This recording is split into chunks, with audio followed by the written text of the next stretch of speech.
मान लेते हैं कि हमारा कोई पार्टिकल जो है वो मोशन कर रहा है और हम फाइंड करना चाह रहे हैं probability of finding the particle at any point. ठीक है, तो ऐसे केस में हम प्रोबेबिलिटी कैसे निकालेंगे? देखिए डिस्क्रीट में क्या होता था कि अगर कोई डाइस गिवन है तो उसमें हमें 1 2 3 4 5 6 नंबर्स गिवन है और हम फाइंड कर लेते थे। ठीक है, लेकिन अगर जब हमारा पार्टिकल का मोशन जैसे है तो पार्टिकल का मोशन जो है वो कंटिन्यूसली अगर चेंज होते जा रहा है तो हम उसका प्रोबेबिलिटी कैसे फाइंड करेंगे? तो अगर हमें आर्बिट्रेरी आउटकम मिल रहा है तो हम वहाँ पे कैसे प्रोबेबिलिटी को अप्लाई करेंगे? देखिए यहाँ पे रैंडम वेरिएबल्स का हम यूज़ करते हैं।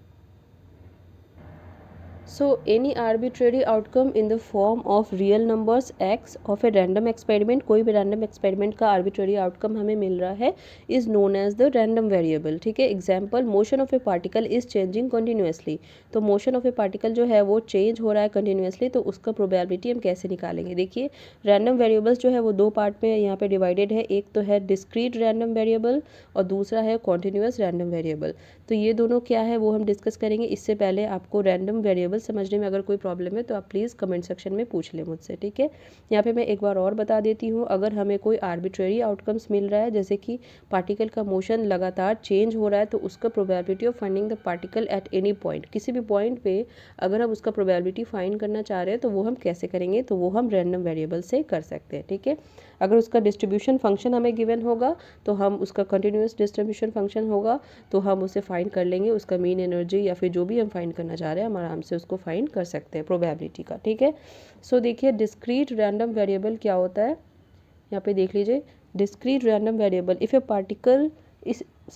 Particular finite number of outcomes possible. ठीक है, finite number of outcomes possible है in an experiment, then there is discrete value of random variables. जैसे कि रोलिंग ए डाइस। ठीक है, डाइस को जब हम रोल करते हैं तो हमें वहाँ पे डिस्क्रीट आउटकम्स मिलता है, जैसे कि क्या मिलेगा हमें 1 2 3 4 5 6। ठीक है, तो ये हमें मिल जाएगा। तो यहाँ पे देखिए finite number of outcomes possible है, तो यहाँ पे फाइनाइट नंबर ऑफ आउटकम्स है तो यहाँ पे कितना है? 6 है, ये फाइनाइट हो गया। So there is discrete random variables, तो ये हमारा डिस्क्रीट रैंडम वेरिएबल्स में आ जाएगा। ओके, उसके बाद फिर देखिए कॉन्टिन्यूस रैंडम वेरिएबल में क्या होगा।